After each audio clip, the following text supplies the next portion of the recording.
జీవ మరణాలు ఎక్కడున్నాయండి? జీవము నాలుకలోనే ఉంది, మరణం కూడా నాలుకలోనే ఉంది.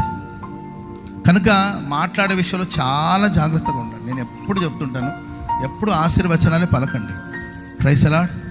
ఎప్పుడు ఆశీర్వచనాలే పలకండి. ఎవరిని శపించడం, దూషించడం, దుర్భాషలు మాట్లాడడం ఇది మంచిది కాదు. సరదాగా కోసం కూడా మీరు దుర్భాషలు మాట్లాడదు. సరదా కోసం కూడా అపవిత్రమైన మాటలు మాట్లాడదు. యవనస్తులారా, మీరు జాగ్రత్తగా ఉండాల్సిన రోజులు ఆసన్నమై ఉన్నది.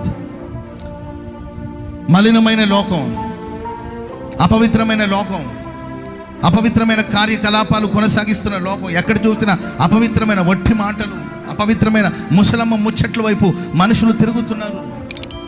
యవనస్తులారా, పరిశుద్ధాత్మ శక్తి చేత నింపబడాలి. అంత్య దినములలో సర్వ శరీరుల మీద నా ఆత్మను కుమ్మరిస్తాను అని వాక్యం సెలవిస్తుంది. మీ కుమారులు కుమార్తెలు ప్రవచిస్తారని వాక్యం సెలవిస్తుంది.